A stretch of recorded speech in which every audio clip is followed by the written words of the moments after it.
Los últimos pasos de Gutiérrez no los dio precisamente en el aeropuerto, más bien los dio en los recovecos de la politiquería y de nefastos pactos. Una suma de errores y desviaciones donde se perdió la dignidad y el supuesto patriotismo y donde apareció una revelación frustrante. Gutiérrez era un artífice más para la lista de las decepciones. Habló de una nueva política, pero solo repitió los métodos más viciados de la politiquería. Y por eso el pueblo se sintió ofendido y desató su ira.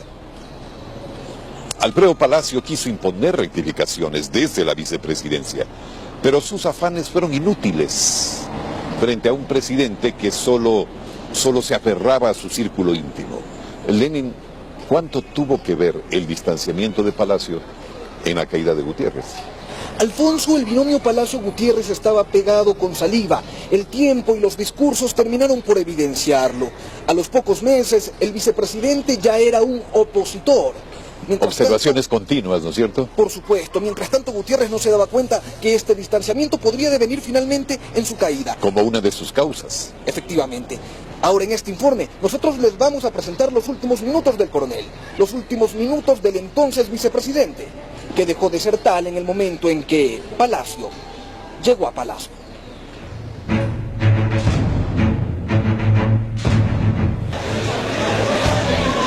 Más bien parecía un cuartel y no la plaza principal de una capital de república.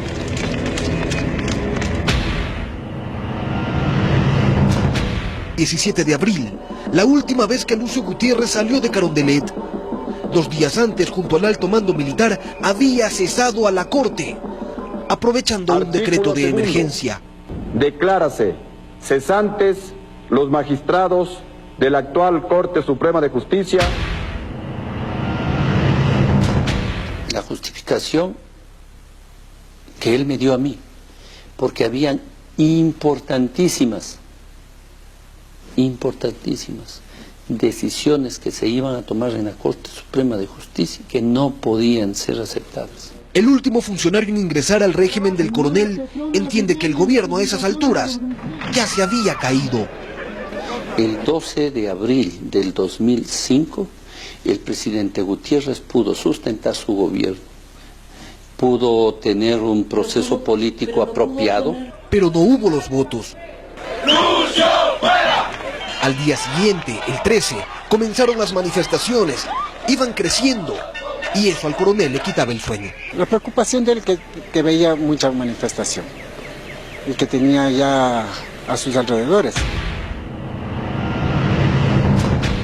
La noche del martes 19, los manifestantes cercaron Carondelet.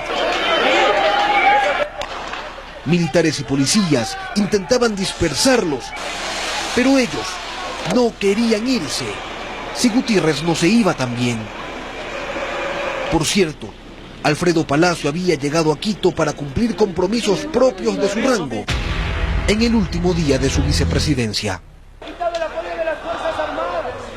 Alfredo Palacio no se levantaba de su cama todavía, pero hace horas que estaban despiertos.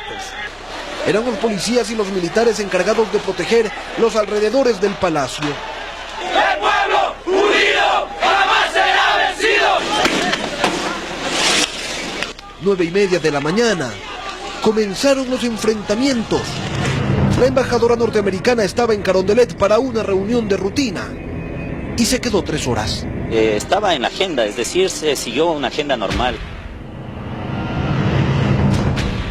No por mucho tiempo, empezaron a llegar los asesores roldosistas al palacio y más militares para intentar controlar lo incontrolable. Represento a usted, señor presidente constitucional de la República, mi baja voluntaria. El general Poveda renuncia al momento cumbre, el momento más importante del cumplimiento de su misión. En ese momento alguien ingresa al local y al lugar y expresa que en el Ministerio de Bienestar Social hay graves incidentes, que hay disparos. Es una cosa demencial. Por esas coincidencias que tiene la vida, el entonces vicepresidente Alfredo Palacio estuvo en Ciespal temprano, la mañana del 20. Tenía un desayuno de trabajo con la prensa nacional y extranjera. No sabía que 3 horas después le tocaría volver en una movida histórica. A las 10 de la mañana, pues, comenzó ya la parte dramática, cuando nos informan que venía una turba de Guayaquil que estaba cazando al presidente. Individuos armados con machetes venían por las calles y creo que escapamos a tiempo. Escaparon a la base aérea.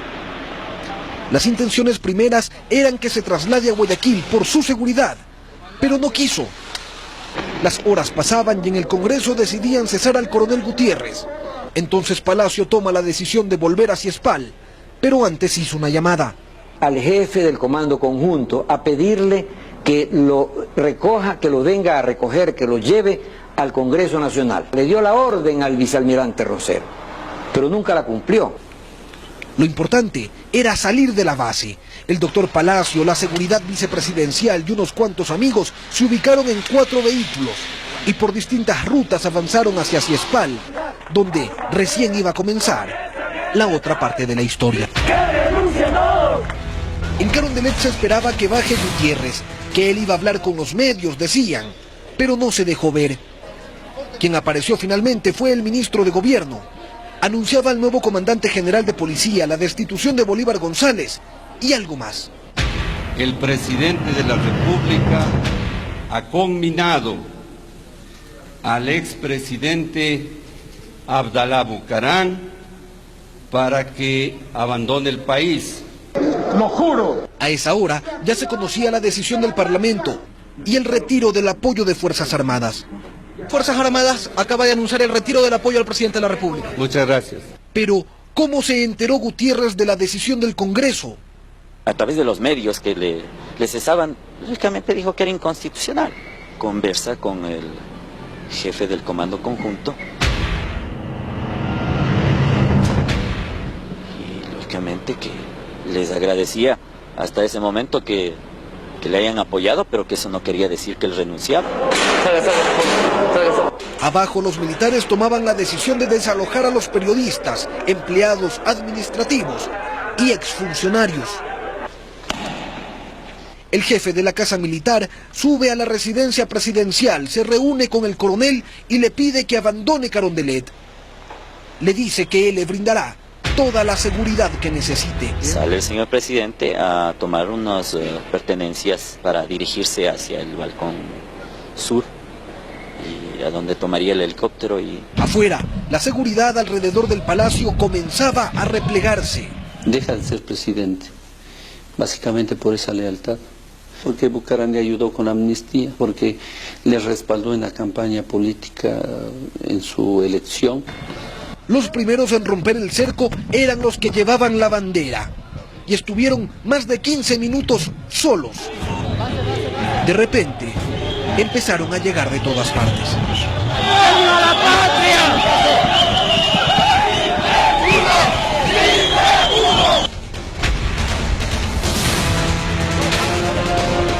Ya era presidente y en su primer discurso habló de asepsia. Refundaremos una república que abra las blancas escuelas, los limpios hospitales.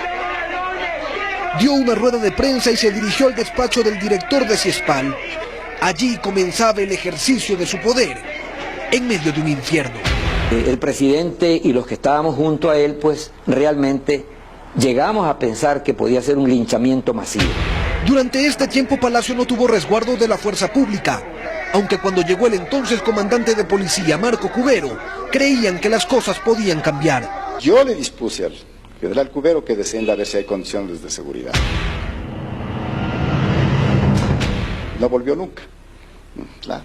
Por eso pero nunca le dijo que regrese, pues tenía un ministro. Sí, me faltó ese pequeño detalle. E incluso el general Cubero dejó su gorra olvidada aquí y no regresó a verla, pero la gorra sé que desapareció después. Pero Cubero no fue el único que se negó a darle protección. El escenario se aclara a través de un documento que reposa en la Fiscalía. Un cable o algo así, una disposición muy lacónica del almirante Navarrete diciéndole a la policía, dirigida al comandante de la policía, que la policía asuma la seguridad del presidente de la República. En más de un momento se sintió traicionado, sobre todo por Cubero. Pero el presidente igual bajó a uno de los balcones y quiso hablar con la multitud. Antes había que tomar previsiones de seguridad. Lo hizo personalmente.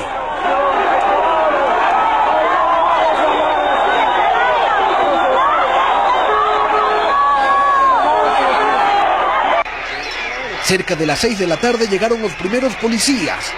Los militares asistieron después. Supe que en Guayaquil habían gestiones muy importantes de parte del alcalde Nebot, del expresidente Febres Cordero, hacia determinados altos mandos para que cumplan con su obligación. Y las cosas en Ciespal, donde estaba el presidente Palacio, parecía que comenzaban a calmarse.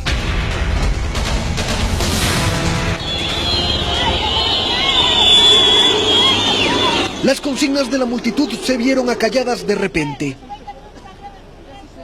Ahora tenía sentido el retiro de las antenas del balcón sur de la residencia presidencial. Ocurrió a las 10 de la mañana.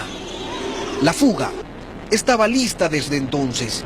Nosotros le dimos la mano, nos abrazamos, pero yo personalmente pensé que se iba a algún lugar más seguro para retornar en algunas horas. Claro, la maleta se ve grande, se le ve, o dicen que se le ve grande, pero son documentos personales del señor presidente que había logrado recogerlo a ese instante. Con él estaba su hermano, el diputado. Los trasladaron a la base aérea. Allí, más de un problema para salir del país. Decide entonces volver al helicóptero que lleva al coronel hasta el cuartel militar de La Balbina. Un auto civil lo movilizó luego hasta la residencia del embajador de Brasil, país que ya le había otorgado asilo diplomático. En algo se habían calmado las cosas en Ciespal, pero la seguridad no era suficiente. Y el presidente Palacio quería salir de allí. Le ofrecieron la cajuela de un auto. Prefirió un uniforme militar. Reaparece el ya presidente en el Ministerio de Defensa, donde estaba el alto mando, que no lo protegió. 3 horas se reunió con ellos. ¿Qué debate, acuerdo o compromiso se dio allí? El país lo debe conocer algún día. Después, una rueda de prensa y los primeros momentos distendidos. Fueron las primeras sonrisas del día ya al anochecer. Terminada eso, pues invitaron a un arroz con menestra para unas 8 personas y al resto que estábamos ahí pues nos dejaron sentados. Yo llegué al arroz con menestra, ya se estaban acabando el arroz con menestra y me dieron por caridad cristiana a mí también, que no había probado alimento, ¿no? Ya en Carondelet, primero el despacho, los primeros decretos, las primeras conversaciones en firme sobre cómo solucionar el problema que tenían entre las manos. Ese problema con nombre de país. Él entra en la residencia por aquella puerta. Viene en un vehículo muy simple. Como yo diría que era como un Chevette amarillo, muy sencillo. ¿No era un taxi por si acaso? No era un taxi. Gutiérrez había llegado con su hermano, el diputado, pero en la residencia del embajador no había cama para tanta gente. Explico que muy claramente que el asilo diplomático es para el presidente y no para su hermano. Y Gilmar logra salir la madrugada del jueves, aprovechando que no había tantos manifestantes. El coronel Gutiérrez se quedaba en esta cama y la mayor parte del día estaba aquí, allá, sentado aquí, escribía algunas cosas. Los temas políticos estaban vedados, lo cual no se puede hacer con la nostalgia. Sacó del bolsillo un pequeño papelito que tenía una carta de su hija en que decía que extrañaba mucho a su padre. Tampoco pudieron frenar sus ilusiones. Hubo un momento en que se hablaba mucho de la OEA, etc. Y yo sentí en ese momento que digamos, quizás tenía algunas esperanzas, ¿no? Afuera de la residencia del embajador, los manifestantes protestaban contra él, contra su país, Brasil.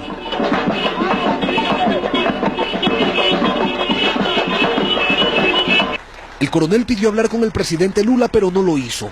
Mientras tanto, el jueves, un avión de la Fuerza Aérea brasileña daba vueltas a la espera del salvoconducto. El avión permaneció en primer lugar en Río Branco, que es la capital del estado de Acre. El salvoconducto se emitió el viernes 22, pero no pudo salir a recogerlo porque los manifestantes lo impedían. Lo intentó una vez más, el sábado. Había dos originales, yo dejé uno de los originales en la casa del diplomático brasileño, nuestro ministro consejero José Fiuza, porque yo pensé que si yo no llegara a entrar en la embajada, entonces por lo menos el salvoconducto estaba allá, ¿no? A las 4 de la mañana del domingo, y vestidos de policías, salieron Gutiérrez y el embajador por la puerta de atrás de la residencia. Llegaron a la base aérea y allí un helicóptero los llevó hasta la Tacunga. La hija que se quedó acá estaba extremadamente emocionada. Me agradeció, ¿no? El hecho de que fue concedido el asilo, y felicidades y nada más, ¿no? Que a mí de aquí no me van a sacar fácilmente. Yo vine acá y aquí me sacan muertos, señores. Y cambiamos del país, o morimos en el intento, o morimos en el intento, o morimos en el intento. De lo que hemos visto en los últimos 25 años, nada más impactante que la tenacidad del pueblo, luchando en las calles, enfrentando a la policía que montó vallas y alambradas, que repartió gases sin límite y que finalmente entendió que la voz del pueblo era superior a todo.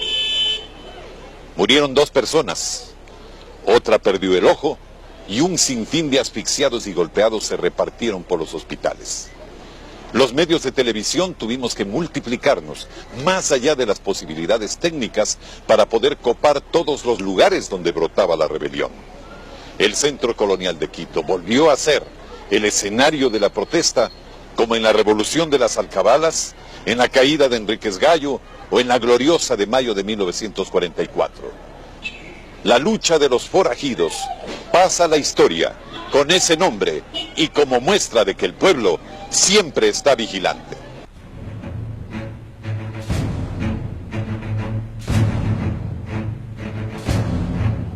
Forajidos, forajidos, forajidos.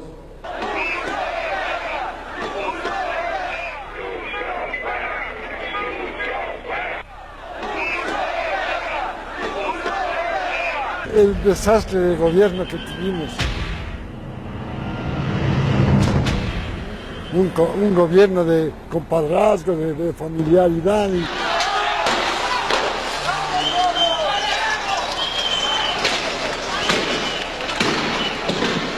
parte de la policía hubo demasiada represión. ¿Pero por qué tanta represión, señores?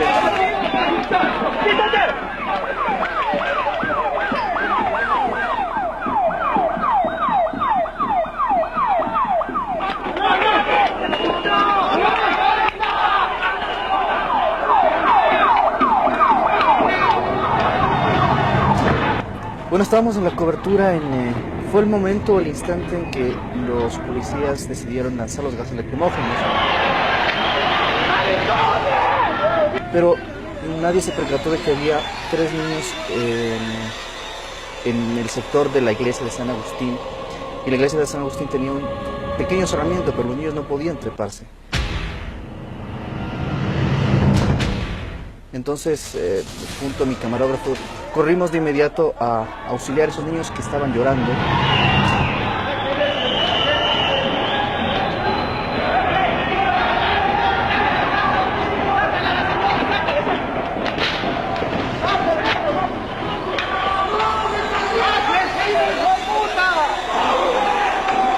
Y después les tuvieron que dar el auxilio a la Cruz Roja.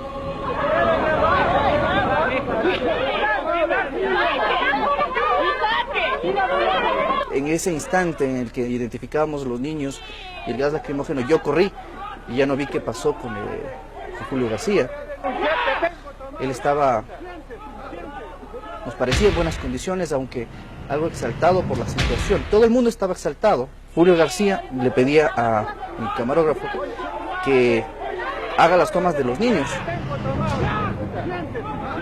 ¿Que por qué no hacía las tomas de los niños?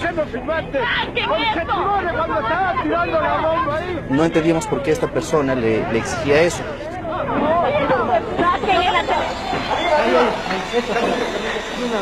No nos imaginamos que a pocos metros de donde estábamos ubicados nosotros él iba a sufrir ese ataque y pues, posteriormente fallecer. No está respirando, está en paro respiratorio, estamos revisando pulso.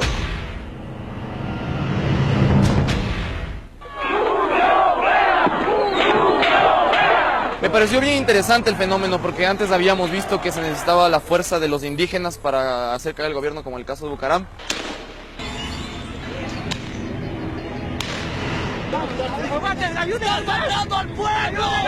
Pero esta vez fuimos los quiteños, como un pueblo libérrimo, como siempre nos hemos caracterizado, los que salimos a las calles a protestar y los que dijimos basta, basta de los abusos y los atropellos del gobierno de Gutiérrez.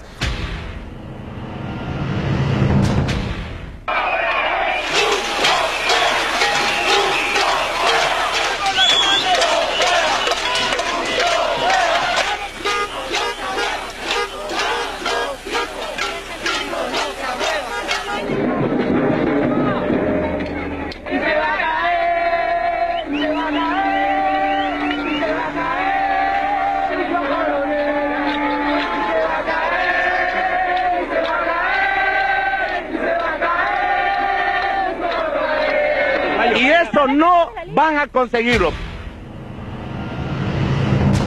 Porque el pueblo vamos a estar en las calles.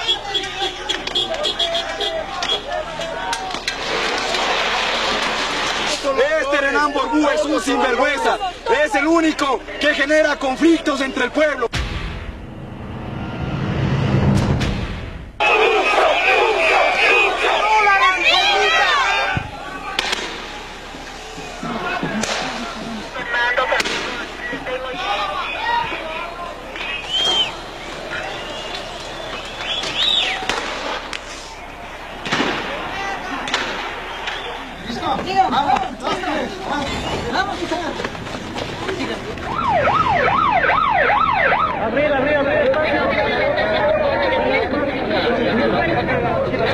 Vamos a cantar porque el pueblo ecuatoriano ha logrado el triunfo. ¡Vita, vita, Lucho! ¡Se fue Gutiérrez! ¡Se fue Gutiérrez! ¡Fuera Lucho!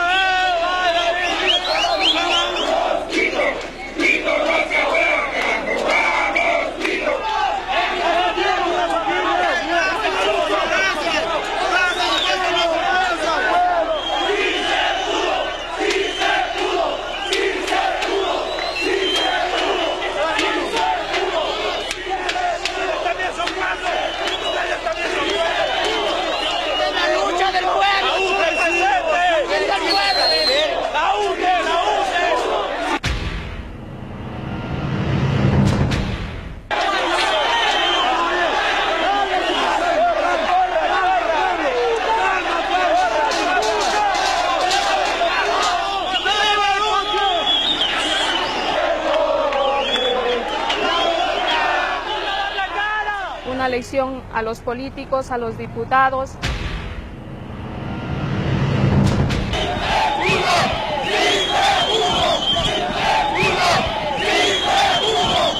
Vale la pena repasar los hechos para entender mejor los significados, los antecedentes, las consecuencias, sí, las repercusiones. La lección nos llega a todos. La batalla de abril es un hito en el proceso de reforzamiento de la democracia que está viviendo el Ecuador. El pueblo habló, actuó y decidió. El futuro ya no podrá ser escrito sin contar con él. Y las élites deben entenderlo así. De ellas depende que el cambio se dé sin desbordamientos. Que no haya más desengaños. Hay que cambiar las actitudes, las conductas y los métodos. Hay que sacar las decisiones de los conciliábulos, descentralizar, diversificar, para que la participación del pueblo sea efectiva, responsable y ordenada, para que los dirigentes rindan cuentas y para construir un sistema político sólido que se asiente en la honestidad, en el trabajo conjunto y en el cumplimiento de objetivos nacionales. De otra forma, ¿cómo entender que la democracia sea constructiva? Este programa ha querido ser una contribución para preservar la memoria, porque en la memoria está el impulso que nos hará definir los nuevos horizontes de la patria. Muchas gracias por la atención.